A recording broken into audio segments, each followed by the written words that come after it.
नमस्कार, राधे राधे, खम्मा घड़ी मेरे प्यारे बच्चों। आप सभी का एक बार फिर से स्वागत है हिस्ट्री टू विक्ट्री की क्लास में।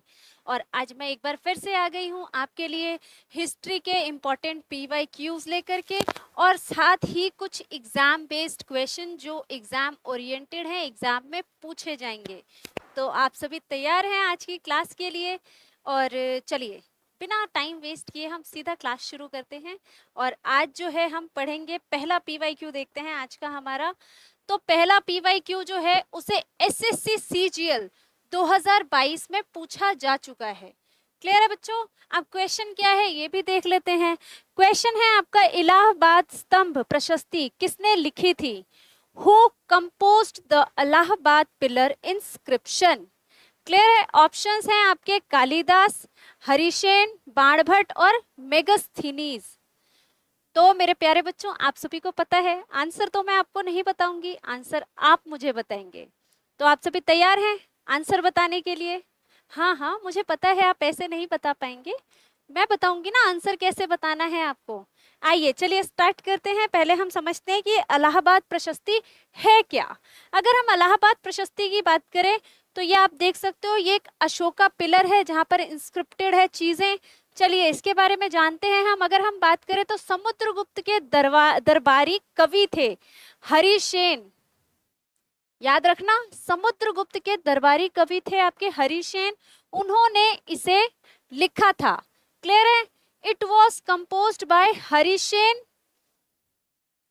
The court poet of Samudragupta. याद रखना मेरे प्यारे बच्चों, समुद्रगुप्त से जुड़े क्वेश्चंस एग्जाम में बार बार रिपीट होते हैं बहुत ज्यादा। समुद्रगुप्त, समुद्रगुप्त द्वितीय, सबके बारे में क्वेश्चंस आते रहते हैं। अगर आप उन क्वेश्चन का इजीली आंसर करना चाहते हो तो आपको क्लास को आगे कंटिन्यू रखना है, और जब भी क्लास आएगी तो उसको अटेंड करना है ताकि आप हिस्ट्री में विक्ट्री पा सको। चलिए सबसे पहले तो आपको पता चल गया हरिसेन किसके दरबारी कवि थे, किसके कोर्ट पोएट थे? वो थे आपके समुद्रगुप्त के कोर्ट पोएट।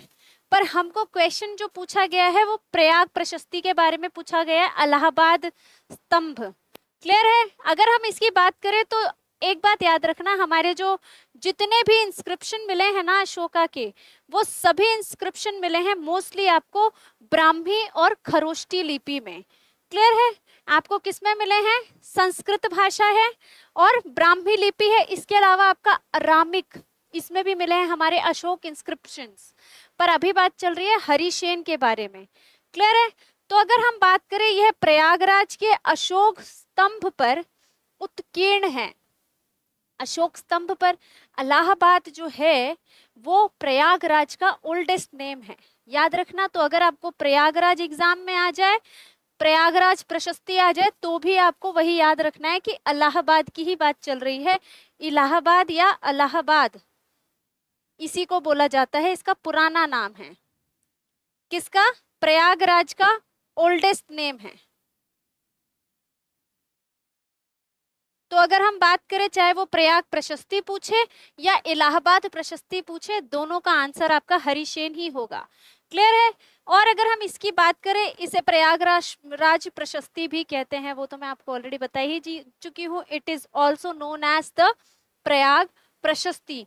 पर इस प्रयाग प्रशस्ति को इलाहाबाद प्रशस्ति भी कहा जाएगा। तो आपको कंफ्यूज नहीं होना है, बस आपको याद रखना है समुद्रगुप्त जो थे उनके दरबारी कवि थे हरिसेन, और उन्होंने क्या करा था? प्रयाग प्रशस्ति की रचना की थी। प्रयाग प्रशस्ति ने उस पर लिखा है उनके बारे में। ठीक है, चलिए अब वापस क्वेश्चन पे आते हैं। अगर हम बात करें इलाहाबाद स्तंभ प्रशस्ति, देखो यहाँ पर क्वेश्चन में तो आपको इलाहाबाद स्तंभ प्रशस्ति पूछा गया है, तो इलाहाबाद प्रशस्ति भी पूछा जा सकता है। तो आपको पूछा गया था कि किसने लिखी थी। अब आपको फटाफट से कमेंट में आंसर करना है, जल्दी जल्दी बताइए किसने लिखी थी। वेरी गुड मेरे प्यारे बच्चों, आप में से जिसने भी आंसर किया है हरिसेन, बहुत ही अच्छा, बहुत ही लाजवाब आंसर किया है। आप सब अपनी पीठ थपथपा सकते हो। Very good. चलिए बढ़ते हैं हम अगले क्वेश्चन की तरफ। नेक्स्ट क्वेश्चन की अगर हम बात करें तो नेक्स्ट क्वेश्चन जो मैंने आपको बताया, जो आप करवाएंगे हम, जो मैं आपको करवाऊंगी या जो आप करेंगे, वो क्वेश्चन आपको एसएससी एमटीएस 2021 में पूछा गया है। क्वेश्चन क्या है, एक बार क्वेश्चन देखिए। इबादत खाना की स्थापना किस मुगल शासक ने की थी? हु स्टेब्लिश्ड द इबादत खाना? अब इसके ऑप्शंस क्या हैं? ऑप्शंस हैं आपके बाबर, हुमायूं, अकबर और जहांगीर। तो मेरे बच्चों मैं बता दूं, ये जो इबादत खाना है ये एक जगह का नाम है जहां पर धार्मिक एक्टिविटीज होती थी, बैठक होती थी, एक तरह से धार्मिक बैठक।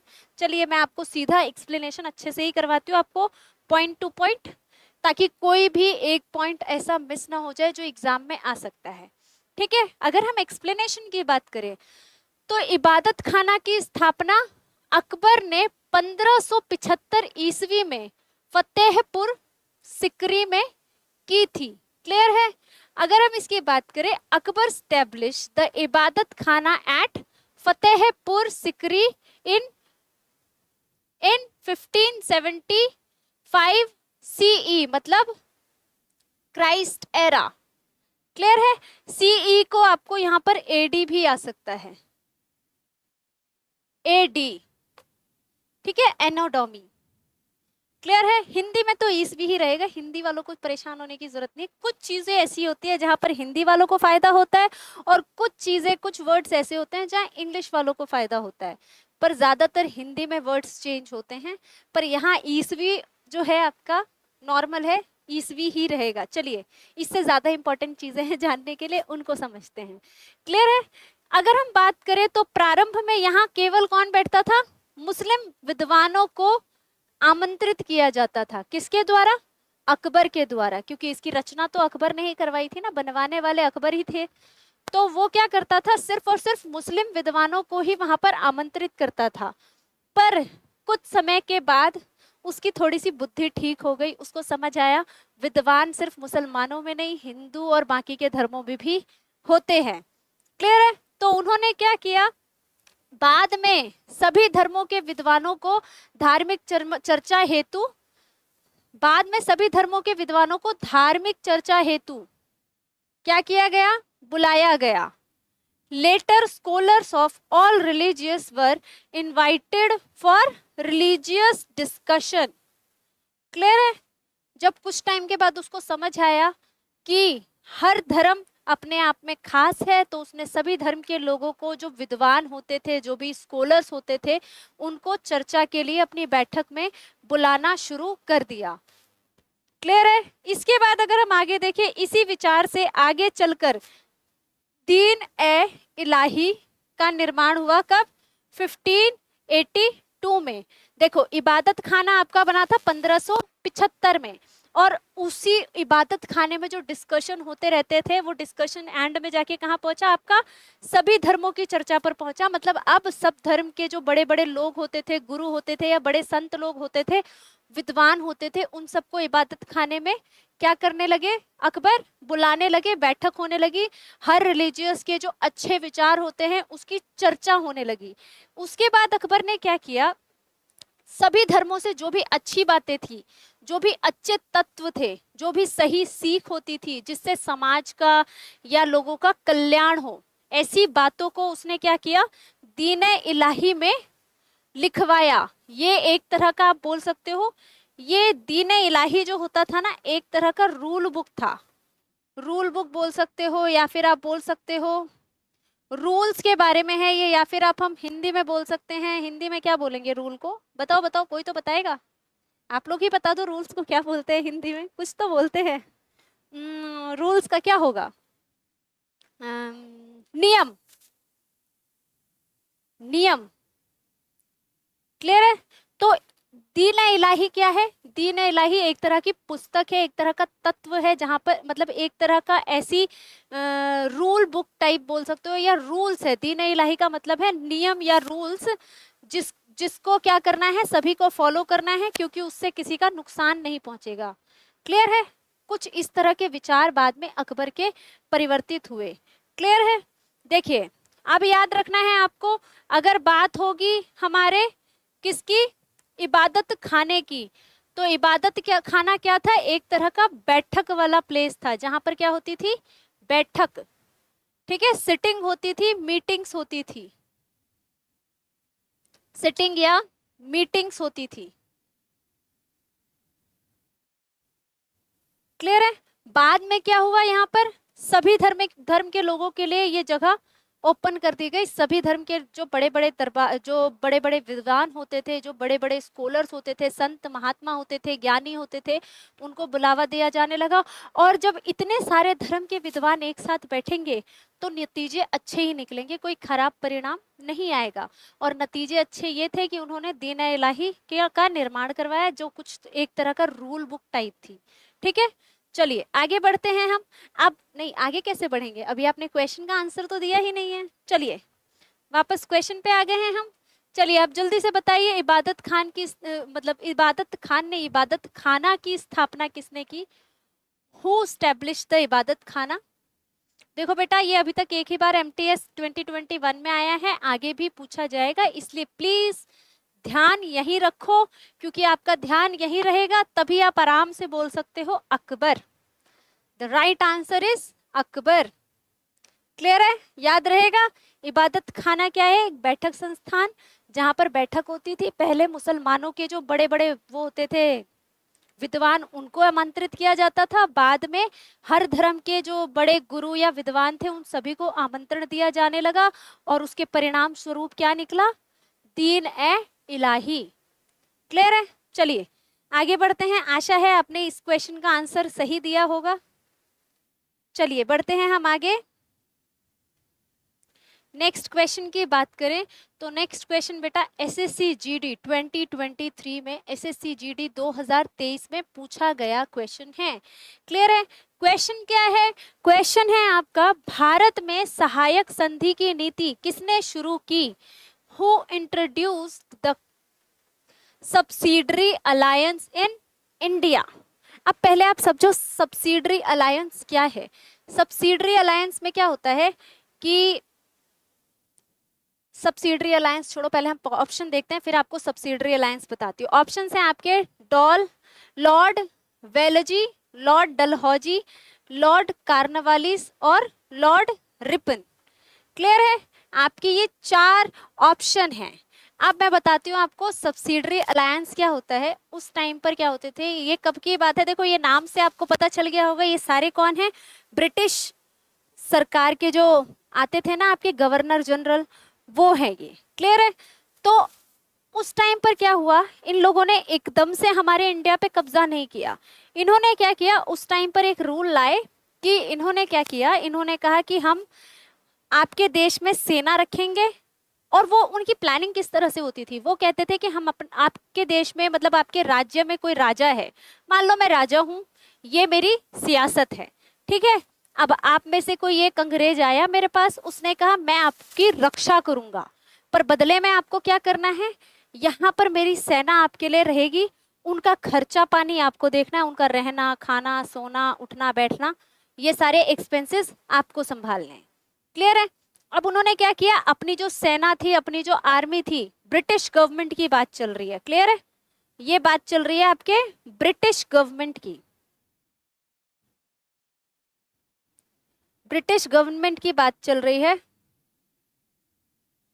औपनिवेशिक सरकार की, औपनिवेशिक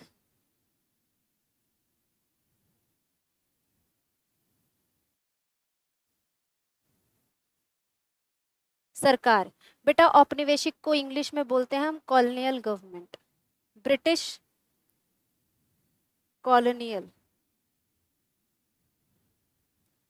ब्रिटिश औपनिवेशिक सरकार की बात चल रही है मेरे प्यारे बच्चों। ये क्या करती थी कि अब इसने क्या किया, जब अपने जो है आर्मी दूसरे स्टेट्स में या दूसरे राज्यों में, दूसरे किंगडम में, उसने क्या किया, अपनी आर्मी प्लांट कर दी इस तरह से, राजाओं को क्या करके, लालच देकर अपनी सेना वहां पर तैनात कर दी। अब क्या हुआ, अंदर से अब राजा तो निश्चिंत हो गया कि भैया मुझे सेना का अलग से फौज में भर्ती करने की या सैनिक भर्ती करने की जरूरत नहीं है, हमारे पास तो सपोर्ट है ना। इस तरह से राजा क्या हो जाता था, निश्चिंत हो जाता था। और बाद में अंग्रेज क्या करते थे, अंदर से सारी खबरें ले ली, सब कुछ पूरी तरह से अपने अंडर करके राजा का ही काम तमाम कर देते थे। इस तरह से क्या हुआ, आपकी ब्रिटिश गवर्नमेंट जो है और ज्यादा पावर में आ गई, और वो इसी तरह से हमारे देश पर उसने कब्जा किया था। इसलिए लालच में कभी नहीं फंसना चाहिए किसी के भी, चाहे आपको फायदा भी हो रहा है, पर सोच समझ के कोई भी काम करना चाहिए, दूरदृष्टिता हमेशा रखनी चाहिए। अब यहाँ दूरदृष्टिता ये रखो कि आपको एग्जाम में सिर्फ इस क्वेश्चन से जुड़े और भी बहुत सी चीजें पूछी जा सकती है। वो क्या है, आइए मैं आपको बताती हूँ, फिर उसके बाद आपको इसका आंसर भी तो करना है। चलिए, अगर हम बात करें सहायक संधि की, तो मैंने आपको सहायक संधि ऑलरेडी समझा दिया है कि सहायक संधि एग्जैक्टली थी क्या। सहायक संधि की अगर हम बात करें तो सहायक संधि की नीति लॉर्ड वेलेजली, याद रखना, लॉर्ड वेलेजली ने 1798 ईस्वी में शुरू की।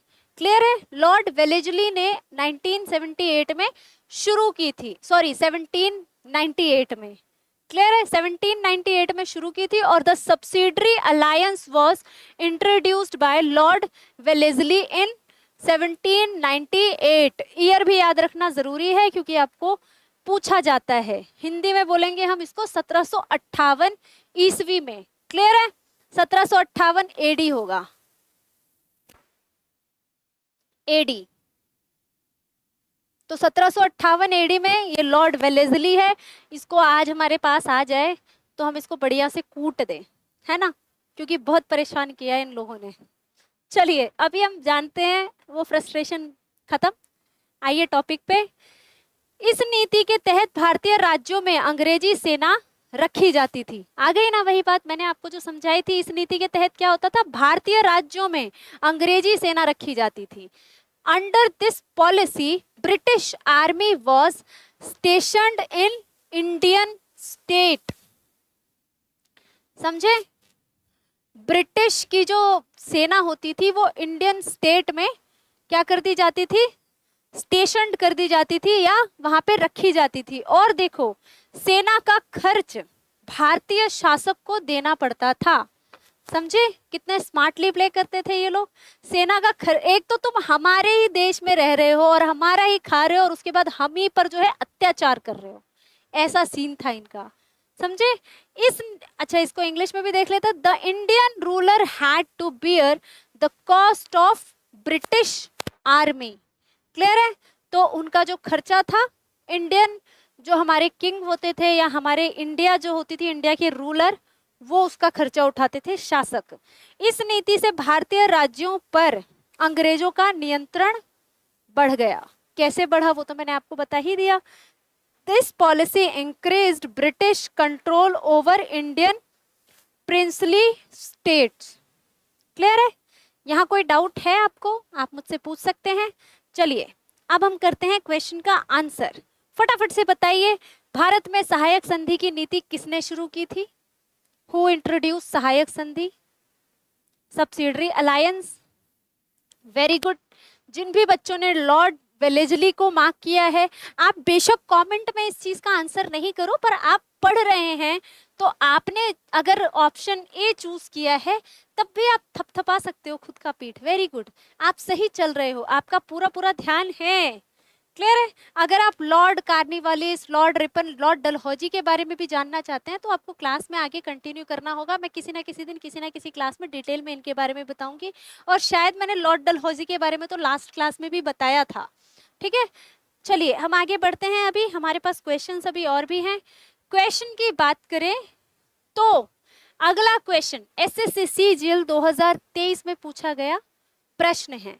प्रश्न है आपका, गीत गोविंद के रचयिता कौन थे? Who was the author of the गीत गोविंद?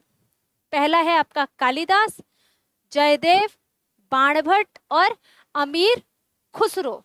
बेटा मैंने आपको जो फोटो लगा के दी है इससे आपको ये तो क्लियर हो गया कि गीत गोविंद जो है एक पुस्तक है। क्लियर है, एक धार्मिक ग्रंथ है, केवल एक पुस्तक नहीं है। एक तरह से आप बोल सकते हो it is a ritual book.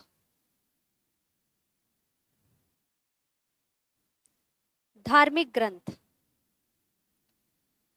क्या बोलेंगे मेरे प्यारे बच्चों उसको? धार्मिक ग्रंथ। ठीक है, इसे हम धार्मिक ग्रंथ बोल सकते हैं, या आप बोल सकते हो इसमें माइथो भी एक तरह से इसको बोल सकते हैं। इंग्लिश में माइथो भी होगा, माइथो ही है एक तरह से ये, क्योंकि इसमें क्या मिलती है हमें, इसमें राधा कृष्ण जी की भक्ति मिलती है। आप लोगों ने कभी सुना है गीत गोविंद? वो उसके वर्ड्स कुछ इस तरह से हैं, श्रित कमला कुच कुंडल, ऐसे ही करके है, धृत मंडल। हेलो, यहाँ मैं गाने नहीं बैठी हूँ, मैं बस आपको बता रही थी कि क्या आपने उनका सुना है? हमारे वो महाराज जी है ना, क्या नाम है उनका, मेरे को नाम ही नहीं याद रहते, प्रेमानंद जी महाराज जी के अलावा मुझे किसी का नाम ही याद नहीं होता जल्दी से। हमारे बड़े पूज्य महाराज जी हैं जो बड़ी अच्छी कथाएं करते हैं, नाम भूल गई मैं, जब याद आएगा तब बता दूंगी।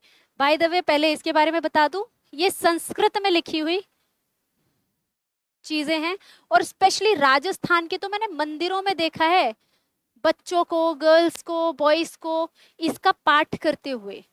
तो इससे आपको ये तो पता चल गया कि ये एक धार्मिक श्लोक टाइप है, और श्री कृष्ण जी को ये बहुत ज्यादा पसंद है। मैं पहले आपको बता दूं, ये स्टैटिक का क्वेश्चन, वैसे ये हिस्ट्री में भी पूछा जाता है, पर यहाँ ये जो नाम है स्टैटिक में बहुत ज्यादा इंपॉर्टेंट नेम है।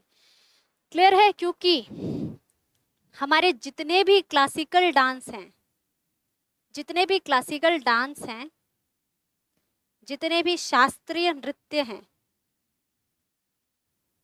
उनमें गीत गोविंद की अष्टपदियों को गाया जाता है। गीत गोविंद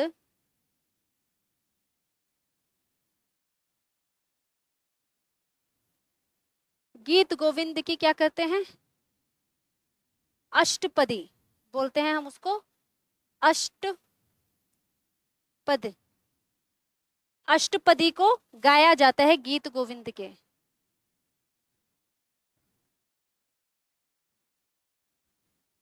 एक काम करती हूँ, ज्यादा ही वो हो गया ना, आपको समझ नहीं आएगा, मैं अलग से इसको मेंशन करती हूँ। गीत गोविंद की अष्टपदियों को जितने भी आपके क्लासिकल डांस हैं सभी में इसको गाया जाता है, पर लेकिन मुख्य रूप से क्लासिकल डांस जो आपका ओडिशी है, अगर हम बात करें ओडिशी नृत्य की, तो सबसे ज्यादा ये ओडिशी नृत्य के लिए प्रचलित है। सबसे ज्यादा ओडिशी नृत्य को रिवाइव करने में इससे बहुत मदद मिली थी। जब गीत गोविंद गाया गया ना, तो गीत गोविंद को सुनने के बाद ओडिशी नृत्य अपने चरम पे पहुंच गया था। एक टाइम पर हम कह सकते हैं रिवाइव से ज्यादा अच्छा होगा ओडिशी डांस, ओडिशी नृत्य।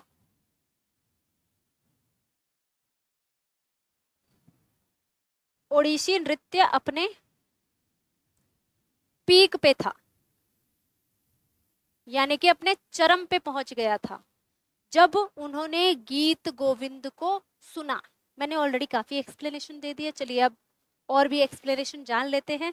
और भी बहुत कुछ है गीत गोविंद के बारे में जानने को, ठीक है। चलिए गीत गोविंद की बात करें तो इसके रचयिता हैं जयदेव जी। क्लियर है? इनके रचयिता थे जयदेव जी, और Jayadeva was the author of गीत गोविंद। अब ये जयदेव जी कौन है, इसकी कथा पता है आप लोगों को? चलिए मैं सुना देती हूँ। एक बार क्या हुआ, जयदेव जी जब गीत गोविंद लिख रहे थे तब की बात बता रही हूँ। हाँ, नाम याद आ गया मुझे। इंद्रेश जी महाराज है ना, वो गाते हैं श्रुत कमलाच्युत कुंडल धृत मंडल, जय जय देव हरे। सुना है आप लोगों ने? नहीं सुना है तो एक बार इसको सुनना, बहुत ही प्यारा गीत है। और जब भी आप परेशान हो, मेंटल पीस चाहिए, तो ये गीत सुनना, आपको इतनी शांति मिलेगी ना, इतना अच्छा लगेगा, बहुत प्यारा गीत है ये। चलिए अभी हम बात करते हैं इंद्रेश जी महाराज जी, प्रणाम। थोड़ा उनको अभी उनकी बातें बाद में करके पहले हम टॉपिक पे आ जाते हैं, क्योंकि हमें तो पढ़ना भी है ना, एग्जाम में पूछा जाता है। तो जो गीत गोविंद लिखने वाले हमारे जयदेव जी है, उनकी अगर हम बात करें तो उनका क्या था कि वो गीत गोविंद जब लिख रहे थे ना, तो एक पंक्ति होती है, एक वाक्य पे आके, एक पॉइंट पे आके वो अटक गए, रुक गए। वो थोड़ा सा हेजिटेट हो रहे थे उस पॉइंट को लिखने में, थोड़ा झिझक रहे थे उस बात को वहां पे मेंशन करने में, क्योंकि वो राधा रानी से जुड़ा हुआ पंक्ति था। और जब बात राधा रानी की आती है ना, तो बड़े से बड़े भक्त, बड़े से बड़े लोग राधा रानी के बारे में कुछ भी लिखने से पहले या कुछ भी बोलने से पहले 50 बार 100 बार सोचते हैं, ठीक है। क्योंकि राधा रानी जी ऐसा विषय है जिसके बारे में हम अंतहीन हैं, उनके बारे में हमारे वर्ड्स कम पड़ जाएंगे, ठीक है। तो वो जब लिख रहे थे ना, तो वो एक जगह पे आके अटक गए, एक पॉइंट पे आके। फिर क्या हुआ, वो बहुत ही परेशान हो गए। तब उनकी वाइफ ने कहा, रात भर हो गई थी उनको ये करते हुए, तो उनकी वाइफ ने कहा बोर हो गई है, चलो अब आप खाना खा लो। तो उन्होंने कहा ठीक है, मैं नहा के आता हूँ, क्योंकि पहले के लोग जो होते थे वो बड़े ही नियम धर्म से चलते थे। तो उन्होंने कहा मैं नहा के आता हूँ नदी के तट पे, तब तक तुम खाना बना के तैयार रखो, मैं आता हूँ फिर भोजन करूंगा। तो वो नहाने जाते थे, तो वहां पर 1 घंटा उनको जाप में भी लगता था, जाप करते थे और तब वो घर पे आके भोजन करते थे।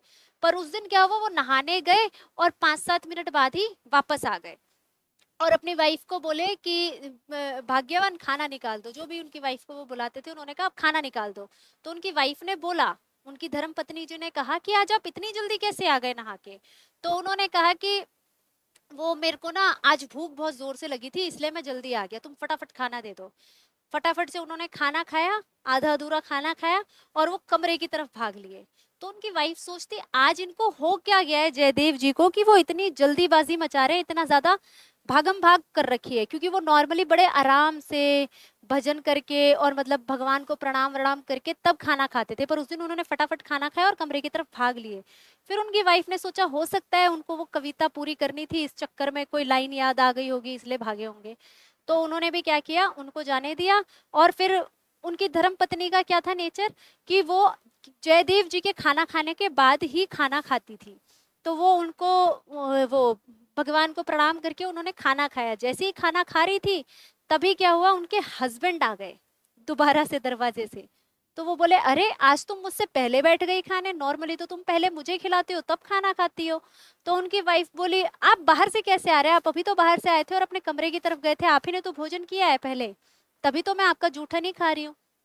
तो वो बोले मैं नहीं आया था, मैं कैसे आ गया, मेरे को तो टाइम लगता है, मैं इतनी जल्दी कैसे आ सकता हूँ। वो बोले आप आए थे। अब उनकी वाइफ तो एक बार को समझ नहीं पाई कि ये क्या हुआ, पर जयदेव जी समझ गए कि ये कौन आए थे, जगन्नाथ जी आए थे। जब वो कमरे में गए ना, तो जिस पंक्ति को उन्होंने अधूरा छोड़ा था, जिसको लिखने में वो झिझक रहे थे, वो पंक्ति जगन्नाथ जी पूरी करके गए थे। तो उस दिन से गीत गोविंद की बात चल रही है, ऐसा कहा जाता है वो पंक्ति जो जयदेव जी हिचकिचा रहे थे वो पूरी की जगन्नाथ जी ने। उस दिन से जयदेव जी ने ये रूल बना लिया था कि वो अपनी पत्नी का जूठन खाते थे। उनका ये मानना था कि मेरे इष्ट का, मेरे प्रिय भगवान जी का जूठन खाने का सौभाग्य मेरी पत्नी को मिला है, तो मैं उसका जूठा खाऊंगा। समझे, इस तरह से ये गीत गोविंद की कहानी है। कहानी अच्छी लगी ना, अब वापस टॉपिक पे आ जाओ। अब मैंने ये कहानी इसलिए सुनाई है क्योंकि ये आपका स्टैटिक में बहुत इंपॉर्टेंट है, हिस्ट्री में भी इंपॉर्टेंट है, इसलिए ये कहानी सुना दी। अब आपके यहाँ पर बैठ जाना चाहिए गीत गोविंद जयदेव जी, ठीक है। चलिए वापस आते हैं टॉपिक पे। यह 12वीं शताब्दी की संस्कृत काव्य रचना है। वो तो मैं आपको पहले ही बता चुकी हूँ कि ये संस्कृत में लिखा हुआ है। वो आपने वर्ड्स तो सुन ही लिए ना, श्रुत कमला कुचिकुंडल। चलिए, it is 12th century Sanskrit poetic work. और आगे पढ़ते हैं। इसका प्रमुख विषय राधा कृष्ण की प्रेम व भक्ति है। क्लियर है कि जाहिर सी बात है जगन्नाथ जी जो हैं उन्हीं का रूप है, और मैंने आपको बताया था राधा जी के बारे में ही वो एक पंक्ति पे अटक गए थे। तो ये राधा कृष्ण जी की प्रेम और भक्ति दोनों को दिखाता है गीत गोविंद।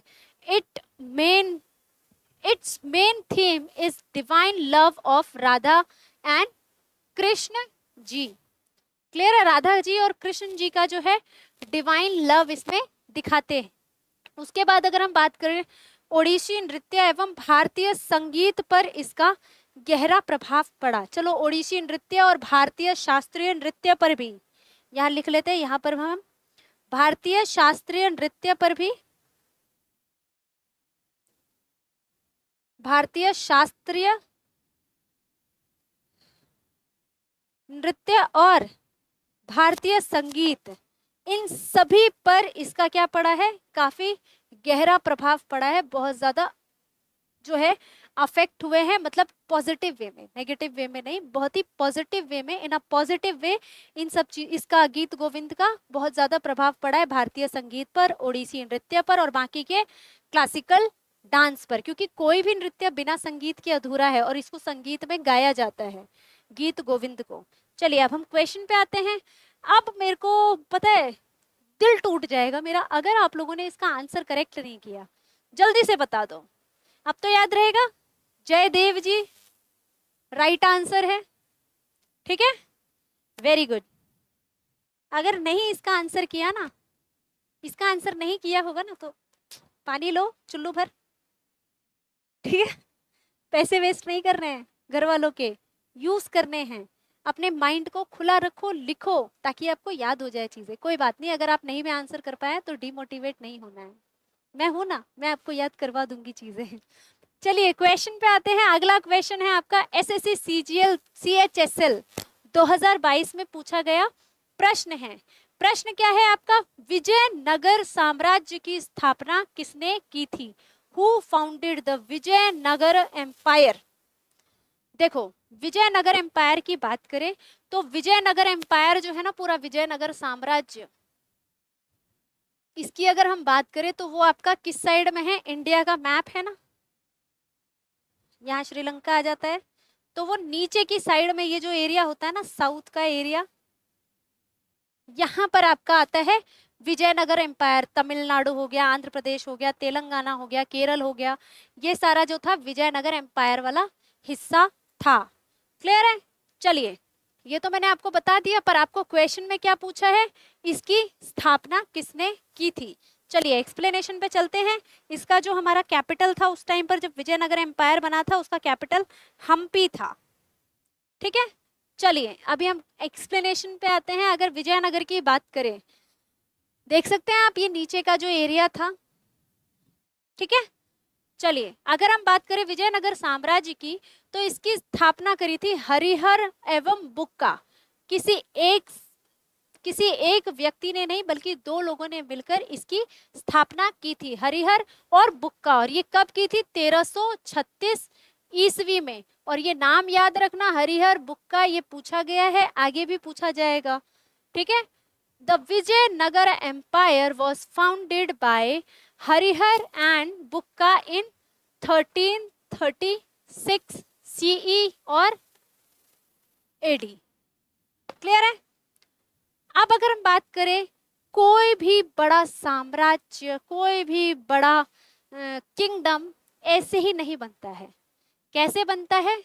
जब उन्हें साथ मिलता है किसी गुरु का या किसी विद्वान का। बिना किसी गुरु या विद्वान के हम किसी भी कार्य को पूरा नहीं कर सकते। हमारे जीवन में एक गुरु का, एक सही मार्गदर्शक का होना बहुत ज्यादा जरूरी है। क्लियर है? तो इनकी लाइफ में जो थे हरिहर और बुक्का, इनकी लाइफ में कौन थे? वो इसकी स्थापना विद्यारण यानी कि माधवाचार्य के मार्गदर्शन में हुई थी। इनके गुरु थे माधवाचार्य, जिन्हें विद्यारण भी बोलते हैं। विद्यारण जो है इनका नाम है, इन्हें माधवाचार्य भी बोलते हैं। मतलब दोनों में से कुछ भी बोल लो, बात वही है, ठीक है। It was established under the guidance of Vijayanagara Madhavacharya. ये क्या थे आपके? इनको हम विद्वान बोल सकते हैं, ठीक है। ये विद्वान थे, ये संत थे, ये महात्मा थे, कुछ भी बोल सकते हैं आप, ठीक है। हिंदी में ये सारे वर्ड्स पूछे जा सकते हैं। चलिए इसके बाद अगर हम बात करें, विजयनगर की राजधानी क्या थी? हम्पी थी, जो कि आज का कर्नाटक का हिस्सा है। कर्नाटक में हम्पी एक वो है, विलेज है, आज की डेट में भी वो मौजूद है। और हम जब स्टैटिक पढ़ेंगे ना, तो स्टैटिक में आपको फेस्टिवल मिलता है पढ़ने को, हम्पी फेस्टिवल। हम्पी फेस्टिवल पढ़ने को मिलता है। और ये जो हम्पी फेस्टिवल सेलिब्रेट होता है ना, वो विजयनगर जो साम्राज्य था उसकी भव्यता को दर्शाने के लिए ही ये फेस्टिवल मनाया जाता है, कि विजयनगर की जो साम्राज्य था उसकी भव्यता कितनी बड़ी थी, विजयनगर साम्राज्य की। समझे? उसकी भव्यता को ही सेलिब्रेट किया जाता है हम्पी फेस्टिवल के रूप में। तो ये जो हम्पी फेस्टिवल है, हम्पी है, और या फिर आप बोल सकते हो हम्पी फेस्टिवल, हम्पी महोत्सव के नाम से भी जाना जाता है, हिंदी में महोत्सव बोलते हैं, ठीक है। यहाँ कोई डाउट है? ये आपका कर्नाटक का हिस्सा है और पूरा साउथ इंडिया जो था आपका विजयनगर साम्राज्य का हिस्सा था। वो आप हिस्ट्री में आगे और पढ़ेंगे, ठीक है। ये हिस्ट्री और विक्ट्री आपकी PYQ सेशन चल रहा है। अगर आप पूरा कोर्स ज्वाइन करना चाहते हैं तो हमारी टीम एक्सपर्ट के नाम से ऑनलाइन एप्लीकेशन है, वहां पर जाकर आप कोर्स ज्वाइन कर सकते हैं और आपको वहां पर एक्सपर्ट टीचर्स मिलेंगे। तो आप एक बार टीम एक्सपर्ट का जो है ऑनलाइन प्लेटफॉर्म ज्वाइन करके देखिए, आपको कैसा लगता है, फिर आप कमेंट बॉक्स में हमें अपने एक्सपीरियंस बताना, ठीक है। चलिए पढ़ते हैं आगे हम बात करें तो कृष्णदेव राय इसका सबसे प्रसिद्ध शासक रहा है। अब कृष्णदेव राय का नाम पूछा जा सकता है कि इसका सबसे जो ग्रेटर रूलर था या फेमस रूलर था या जो बहुत ज्यादा सबसे अच्छा शासक या सबसे ज्यादा प्रचलित शासक, प्रसिद्ध शासक, प्रचलित तो नहीं प्रसिद्ध शासक कौन रहा है, तो वो है कृष्णदेव राय was its greatest and most famous ruler। Clear है, कौन है? कृष्णदेव राय। आगे हम इसकी बात करें तो हम्पी जो है साइट, मैं हम्पी की बात कर रही हूँ। विजयनगर पूरा साम्राज्य तो देखो हम विश्व धरोहर स्थल में शामिल नहीं कर सकते हैं, पर वो जो हम्पी विलेज है, हम्पी साइट है, ठीक है।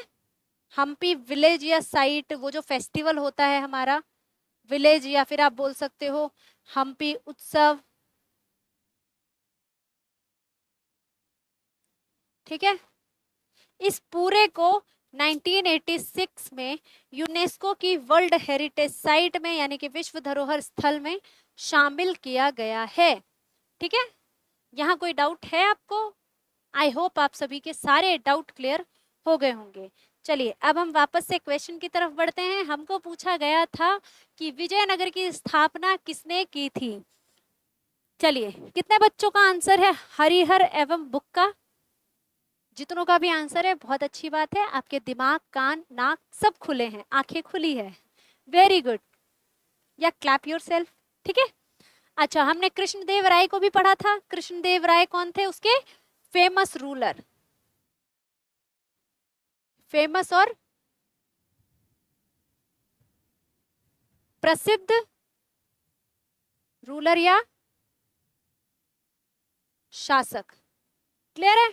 पर करेक्ट आंसर हमारा हरिहर बुक्का होगा, क्योंकि संस्थापक ये रहे हैं विजयनगर साम्राज्य के, और विजयनगर साम्राज्य से क्वेश्चंस बहुत ज्यादा पूछे जाते हैं, ठीक है। चलिए आगे बढ़ते हैं हम अगले क्वेश्चन की तरफ। आपसे मैं इस क्वेश्चन को करवाने से पहले इजाजत चाहती हूँ आप लोगों से पानी पीने की, ठीक है। तब तक आप ये क्वेश्चन देखिए।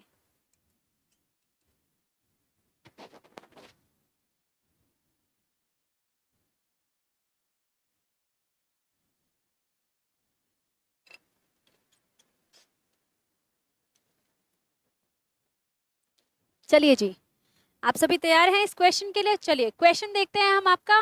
डॉक्ट्रिन ऑफ लेप्स, जिसे हम हिंदी में बोलते हैं व्यपगत सिद्धांत, व्यपगत सिद्धांत किस गवर्नर जनरल से संबंधित है? The doctrine of lapse is associated with which governor general?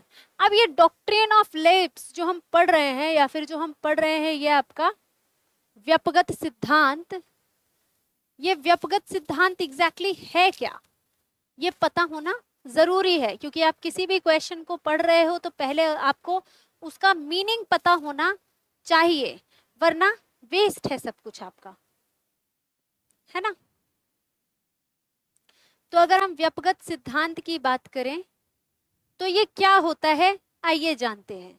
देखो व्यापगत सिद्धांत में क्या होता है, ऐसी रूल जिसमें क्या होगा कि आपका एक तरह से आप बोल सकते हो कि मान लो मैं इस किंगडम की क्या हूं, ये मेरा किंगडम है, मान क्या लो ये मेरा किंगडम है, ठीक है, ये मेरा राज्य है।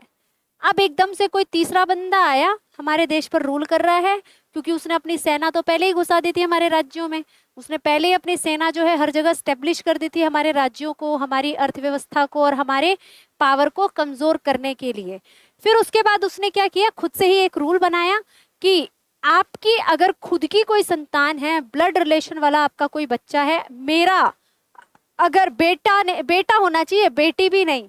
अगर मेरा बेटा है तो ही ये राज्य उसके पास जाएगा, मेरी बेटी के पास भी नहीं जाएगा। और कोई और मैं अडॉप्ट कर लूं बच्चा, उसको भी ये राज्य नहीं दिया जाएगा। कुछ इस टाइप का रूल उसने निकाला था कि अडॉप्टेड सन को, या फिर आपके जो ब्लड बायोलॉजिकल बोल सकते हो आप इंग्लिश में, बायोलॉजिकल डॉटर होती है, या फिर आपकी खून की रिश्ते की बेटी आपकी खुद की बेटी होगी, या आपका गोद लिया बेटा होगा, इन दोनों को आपकी सत्ता नहीं दी जाएगी। सत्ता सिर्फ उसी को मिलेगी जिसका खुद का बेटा होगा। अगर मेरा बेटा है तभी मेरी ये सत्ता उसको मिलेगी, वरना नहीं मिलेगी। यही था व्यपगत का मतलब कि जो पावर है,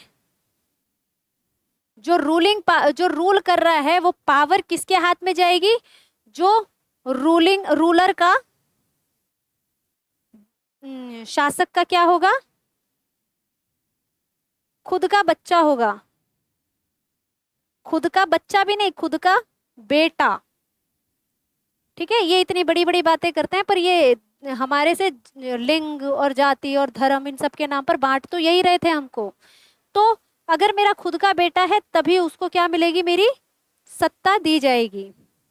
मेरी सत्ता तभी उसको दी जाएगी जब ये मेरा खुद का बेटा होगा, वरना सत्ता इसको नहीं दी जाएगी। अडॉप्टेड सन को या फॉस्टर जो चाइल्ड होते हैं उनको हमारी सत्ता नहीं दी जाएगी। अडॉप्टेड या फॉस्टर चाइल्ड जो होते हैं ना, अडॉप्टेड और फॉस्टर एक ही चीज होती है। जो हमारे फॉस्टर चाइल्ड है मतलब गोद लिया हुआ बच्चा, गोद लिया हुआ बच्चा, गोद लिए हुए बच्चे को, गोद लिया हुआ बच्चा और बेटी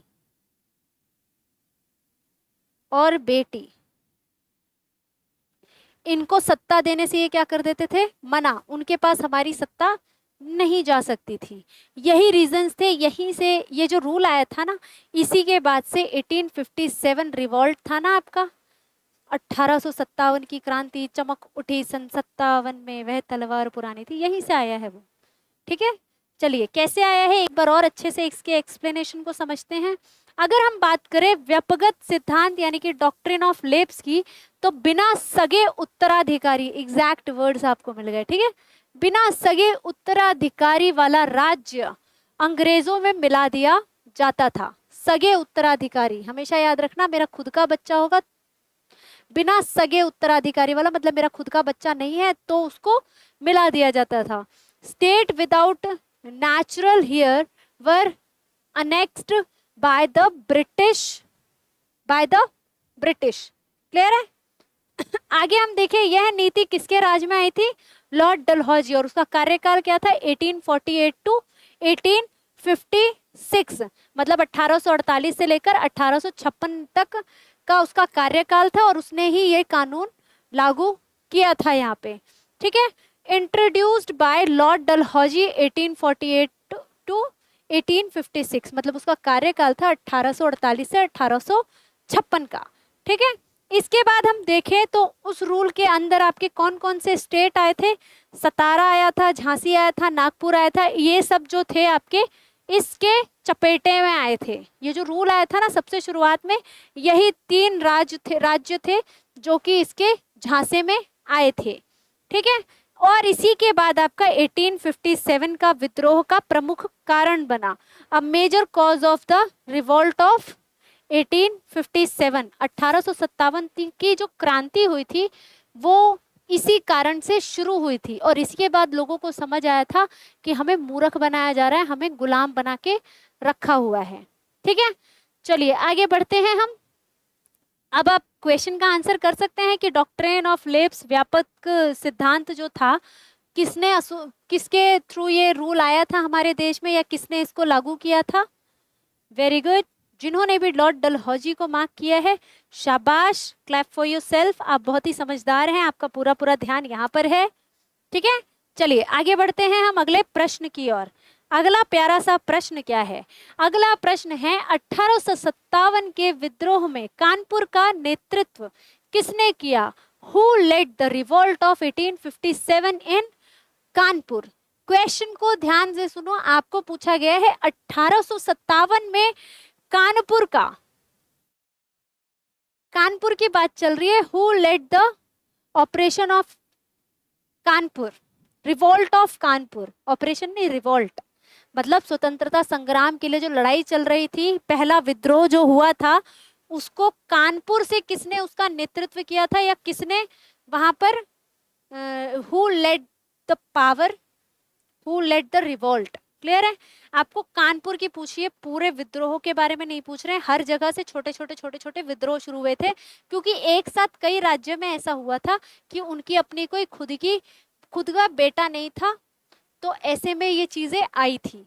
और मैं आपको बता दूं, ये चारों ही नाम 1857 के जो हैं क्रांतिकारी ही हैं।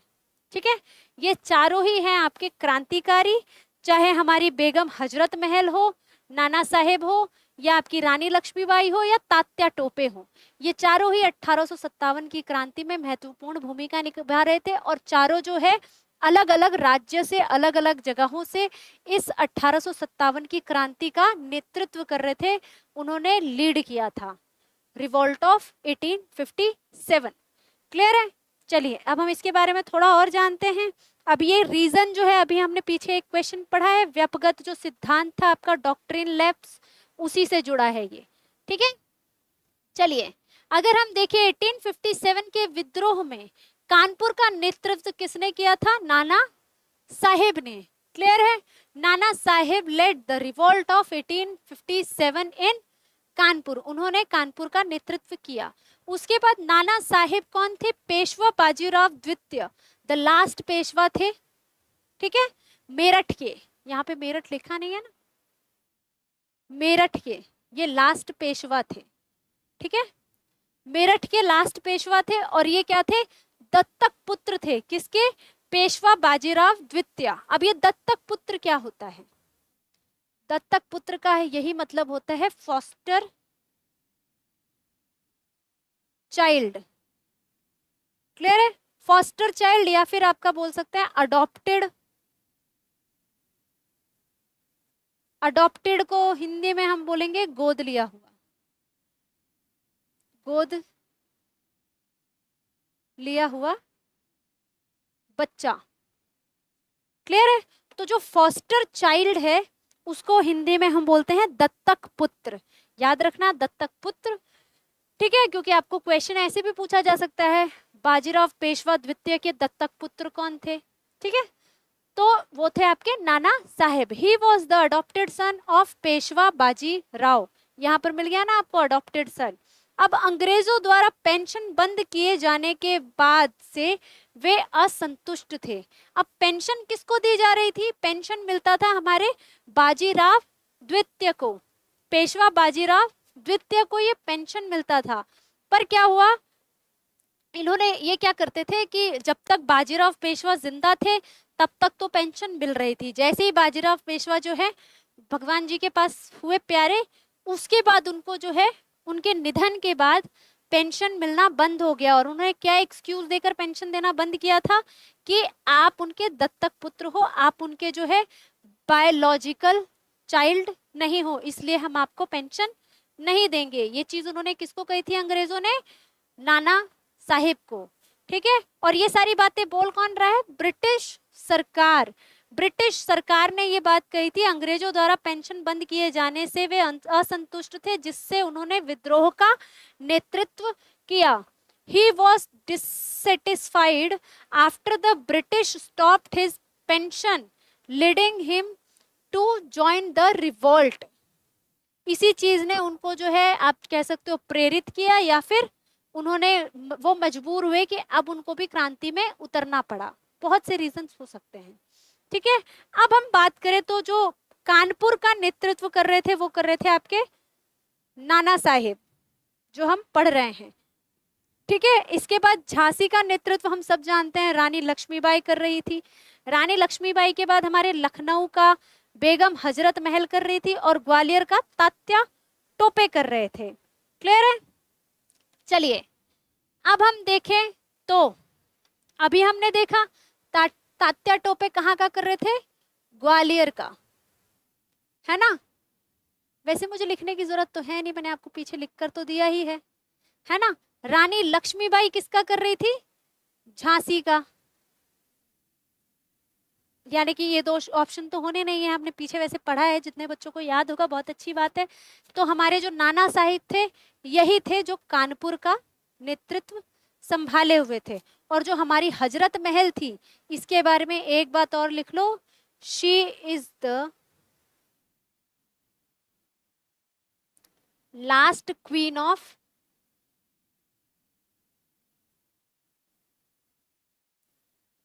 अवध। क्लियर है? ये अवध की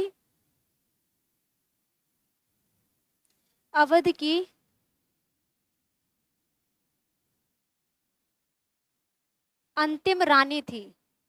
राजा कौन थे अंतिम? याद है? नवाब वाजिद अली शाह जो अंतिम राजा थे। हम बेगम की बात कर रहे हैं, अगर अंतिम राजा की बात करें तो वो कौन थे? अंतिम नवाब कौन थे अवध के? लिख देती हूं मैं। एक काम करते हैं, इसको हम अलग कलर से लिखते हैं, फिर क्या होगा कि आपको कंफ्यूजन नहीं होगा। अगर हम अंतिम अवध के नवाब की बात करें, अवध के अंतिम नवाब, हमने नवाब रानी तो देख ली, अब नवाब भी देख लेते हैं। अवध के अंतिम नवाब थे हमारे नवाब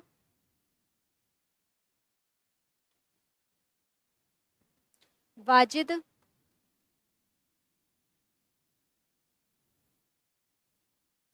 अली शाह। हिंदी में लिखने की जरूरत है, लिख देते हैं नवाब, इधर लिख देती हूँ मैं,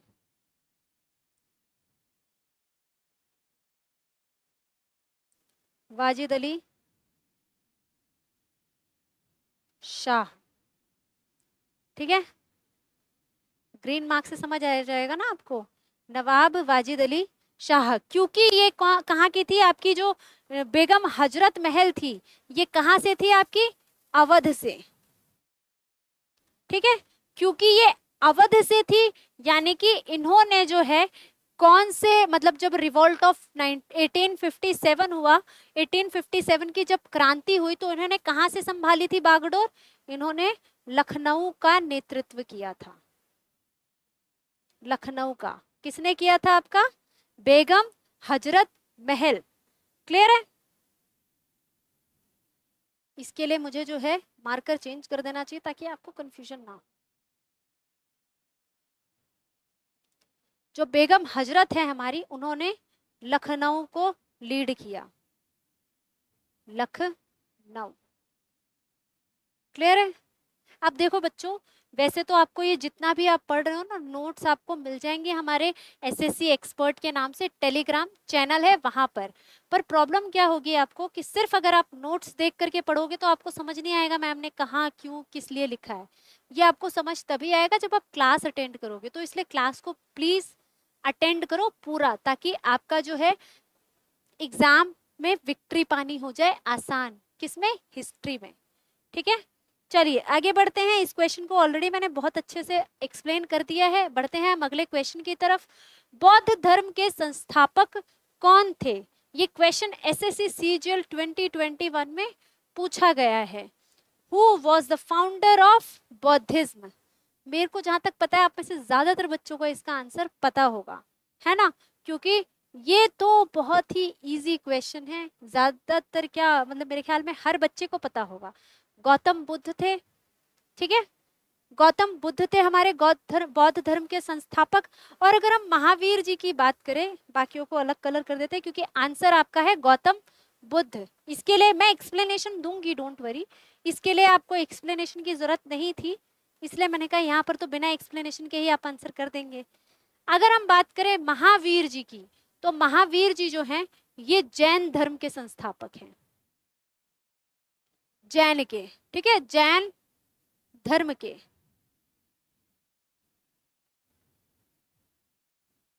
क्लियर है? और जैन धर्म और बौद्ध धर्म दोनों की शुरुआत कब हुई थी? 6th सेंचुरी में।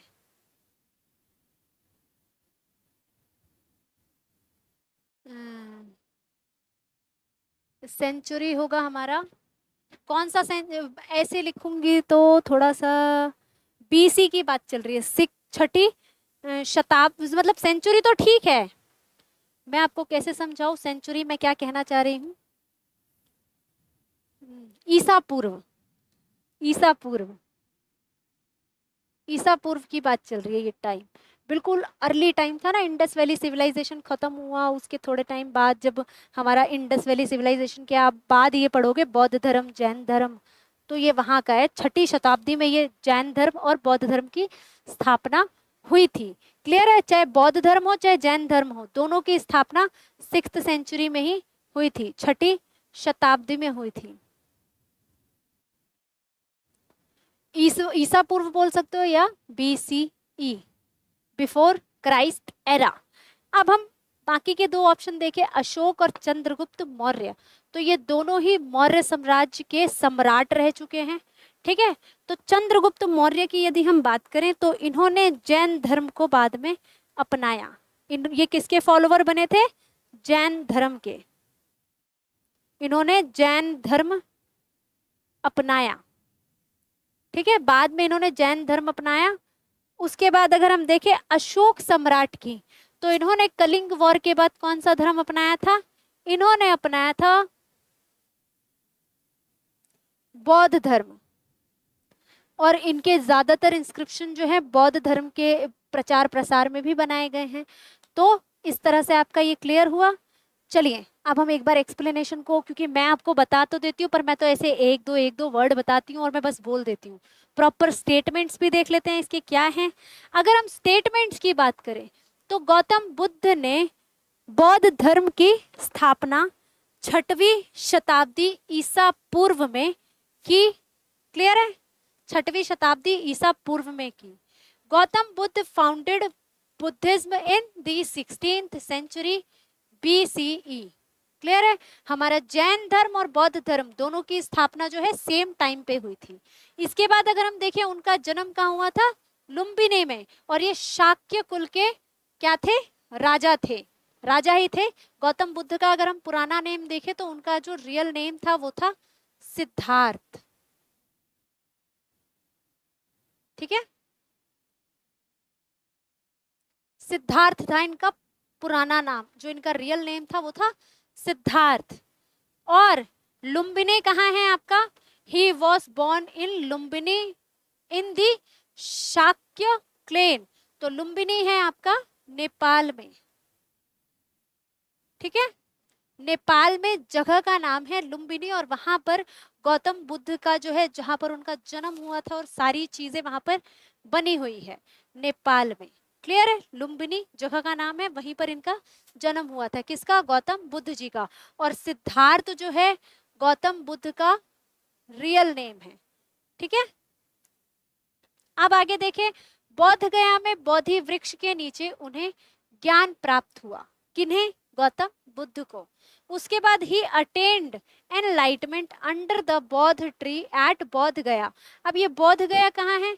तो ये बौद्ध गया है आपका बिहार में। ठीक है, बौद्ध गया है आपका बिहार में। आगे हम देखें उनका प्रथम उपदेश सारनाथ में धर्म चक्र प्रवर्तन कहलाता है। जो उन्होंने प्रथम उपदेश दिया था उसको बोलते हैं हम धर्म चक्र प्रवर्तन, और ये नाम हिंदी इंग्लिश दोनों में धर्म चक्र प्रवर्तन ही रहेगा। जो गौतम बुद्ध हैं उनके प्रथम उपदेश को बोला जाता है धर्म चक्र प्रवर्तन। क्लियर है, इनके ही प्रथम उपदेश को बोला जाता है धर्म चक्र प्रवर्तन।